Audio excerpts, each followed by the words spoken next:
जब मेरी शादी ऋतु से हुई तो मैं काफी खुश था और मेरे घर वाले भी बहुत खुश थे। शादी की पहली रात को जब मैं अपनी पत्नी के कमरे में गया तो उसे देखकर मेरी खुशी दुगनी हो गई, क्योंकि मेरी पत्नी ऋतु दुल्हन के जोड़े में बहुत खूबसूरत दिख रही थी। मेरा कमरा गुलाब के फूलों से सजाया गया था। मेरे कमरे की पूरी सजावट मेरी छोटी बहन रोशनी ने की थी। मेरी बहन रोशनी मेरी शादी पर बेहद खुश थी। मैं अपनी दुल्हन के करीब गया और उसे मुंह दिखाई का तोहफा देते हुए बोला, आज तुम दुल्हन के जोड़े में बहुत खूबसूरत दिख रही हो। उसने मेरी इस बात का कोई जवाब नहीं दिया। उसे देखकर लग रहा था कि वह काफी दुखी और डरी हुई है। मुझे लगा कि शायद वह अपने माँ बाप को छोड़कर आई है, इसलिए दुखी है। मैंने अपनी तरफ से उसे बात करने की कोशिश की, पर उसने ना तो हाँ में जवाब दिया और ना ही ना में। वह बस अपना सिर नीचे छुपाए बैठी थी।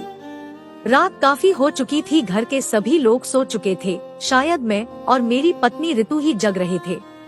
कुछ तो बोलो ऋतु, जब तुम दिखने में इतनी खूबसूरत हो तो तुम्हारी आवाज कितनी खूबसूरत होगी। मैं तुम्हारी आवाज सुनने को बेताब हूँ। लेकिन उसने फिर कोई जवाब नहीं दिया और अपने दोनों हाथों से अपना चेहरा ढककर फूट फूट कर रोने लगी। मैंने उसे बहुत समझाने की कोशिश की, पर वह बस रोए जा रही थी। मैं एकदम परेशान हो चुका था। किसी तरह मैंने उसे चुप कराया और उसके रोने का कारण पूछा तो वह कहने लगी, मुझे मेरे घरवाले याद आ रहे हैं। इस बात पर मैंने उसे समझाया कि हर लड़की को अपना मायका छोड़ना पड़ता है, पर वह मेरी बात समझने को तैयार ही नहीं थी। बातों ही बातों में उसने मुझसे एक अजीब सी फरमाइश कर दी कि वह मेरी बहन रोशनी के कमरे में सोना चाहती है। इतनी अजीब फरमाइश पर मैंने उससे कहा, तुम ये क्या बोल रही हो? यह गलत है। अगर मैं तुम्हें अपनी बहन रोशनी के कमरे में सोने को कह दूंगा तो मेरे घर वाले तरह तरह की बातें बनाएंगे। कुछ तो मेरी इज्जत का ख्याल रखो। पर वह मेरी बात को मानने को तैयार नहीं हुई, इसलिए मजबूरन मुझे उसकी यह जिद माननी पड़ी। मैंने अपनी बहन रोशनी का नंबर मिलाया। कुछ देर बाद रोशनी हैरान परेशान होकर हमारे कमरे में आई। रोशनी आते ही मुझसे पूछने लगी, क्या हुआ भैया, सब ठीक तो है? मैंने उसे कहा, हाँ रोशनी सब ठीक है, तुम्हारी भाभी की तबीयत सही नहीं है। यह तुम्हारे कमरे में सोना चाहती है, लेकिन ध्यान रहे घर वालों को यह बात पता नहीं चलनी चाहिए कि तुम्हारी भाभी रात भर तुम्हारे कमरे में थी। सुबह होने से पहले तुम इन्हें मेरे कमरे में पहुंचा देना। रोशनी मेरी बातों को बहुत अच्छे से समझती थी। वह मेरी बात समझ गई। उसने कहा, ठीक है भैया। पूरी रात मुझे नींद नहीं आई कि कहीं मेरे घर वालों को यह बात पता ना चल जाए, पर मेरी बहन बहुत समझदार थी। सुबह होते ही वह मेरी पत्नी ऋतु को मेरे कमरे में लाकर बिठा गई। सुबह होते ही मैं नहा धोकर बाहर निकल गया, क्योंकि मैं ऋतु को इस घर में और अपने जिंदगी में एडजस्ट होने के लिए कुछ वक्त देना चाहता था, क्योंकि हर लड़की एक जैसी नहीं होती। मैं समझ रहा था कि ऋतु को मुझे वक्त देना चाहिए, इसलिए मैं बाहर चला गया। पर यह सिलसिला अब हर रोज का हो गया। ऋतु हर रोज मेरी बहन रोशनी के कमरे में सोने की जिद करती और मुझे ना चाहते हुए उसकी जिद माननी पड़ती। मैं जब भी ऋतु से कुछ पूछता तो वह मेरी बातों को ना हाँ में जवाब देती और ना ही ना में। इसलिए मैं बहुत परेशान था और सच का पता लगाना चाहता था कि आखिर क्या बात है, ऋतु मेरे साथ ऐसा क्यों करती है।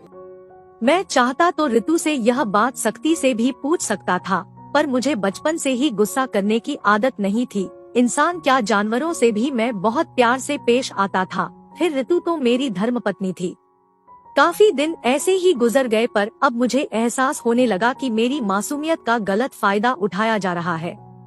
एक दिन मैंने ऋतु को बहुत नरमी से समझाया, देखो ऋतु, मुझे तुम्हारे जज्बातों और एहसासों की कदर है, पर हमारी जिंदगी ऐसे नहीं गुजरेगी। तुम्हें अपने रवैये में बदलाव लाना पड़ेगा, वरना इस हाल में मैं तुम्हारे साथ नहीं रह सकता। मेरे इतना समझाने पर भी उसे मेरी बातों का कोई असर नहीं हुआ। वह मेरी बात सुनते ही फूट फूट कर रोने लगी। अब मुझे कुछ समझ में नहीं आ रहा था कि मैं करूँ तो क्या करूँ। मैं अपनी यह परेशानी किसी को बता भी नहीं सकता था, पर मैंने कुछ दिनों में महसूस किया कि मेरी छोटी बहन रोशनी थोड़ी परेशान दिख रही है। शायद उसकी प्राइवेसी डिस्टर्ब हो रही है। कुछ देर बाद ऋतु रोशनी के कमरे में आई और आते ही उसने दरवाजा बंद कर दिया। वह मुझे रोशनी समझकर जो कह रही थी उसे सुनकर तो मेरे पैरों तले जमीन खिसक गई। मैं सोच में पड़ गया कि इतना बड़ा राज ऋतु अपने दिल में छुपा कर रखी है और इसने मुझे बताया तक नहीं। आखिर मेरे प्यार में क्या कमी रह गई थी जो इसने मुझसे छुपाया। और मेरी बहन रोशनी को भी पता है, पर तुम मुझे बताने से डर रही हो। मेरी बात सुनकर वह फूट फूट कर रोने लगी और कहने लगी, रणबीर जी, मेरे घर वालों ने आपको धोखा दिया है। मैंने हैरान होकर उससे पूछा, कैसा धोखा? वह मुझे बताने लगी, जब मैं 17 साल की थी तो कुछ लोगों ने मुझे पकड़ लिया था। कुछ दिन तक मैं उन लोगों की गिरफ्त में थी, पर किसी तरह जान बचाकर मैं वहां से भाग गई। तो मैंने अपने घर वालों से यह बात बताई कि मेरे साथ गलत हुआ है, कुछ लोग मुझे पकड़कर ले गए थे। मेरे घर वाले यह बात सुनते ही मुझे एक कमरे में बंद कर दिए और मुझे कहीं आने जाने नहीं दिया। और अगले 2-3 सालों में उन्होंने मेरी शादी आपसे करवा दी। मैं शादी नहीं करना चाहती थी, मैं किसी को धोखा नहीं देना चाहती थी, इसलिए मैं हर रोज रोशनी के कमरे में सोती हूँ। और जिस दिन मेरी आपसे सगाई हुई उसी दिन से मेरी और रोशनी की दोस्ती हो गई थी। मैं अपनी यह बात शादी से पहले ही रोशनी को बता देना चाहती थी, ताकि आप लोग मुझसे शादी करने से इनकार कर दें। पर जब मैं फोन पर आप लोगों से बात करती तो मेरे घर वाले वहीं पर खड़े रहते थे, जिस वजह से मैं बता नहीं पाई। फिर मैंने सोचा कि शादी के बाद मैं रोशनी से अपने दिल की बातें शेयर कर आपसे दूर हो जाऊंगी, क्योंकि मैं आपको धोखा नहीं देना चाहती थी। पर जब मैंने रोशनी को यह बात बताई तो वह भी मेरी बातें सुनकर हैरान हो गई। उसे भी कुछ समझ में नहीं आ रहा था कि वह आपसे यह बात किस तरीके से बताए। अपनी दर्दनाक कहानी बताते हुए उसकी आंखों से आंसू टपक रहे थे। अपनी पत्नी ऋतु की यह सच्चाई जानकर मुझे बहुत दुख हुआ, अपने लिए नहीं बल्कि ऋतु के लिए।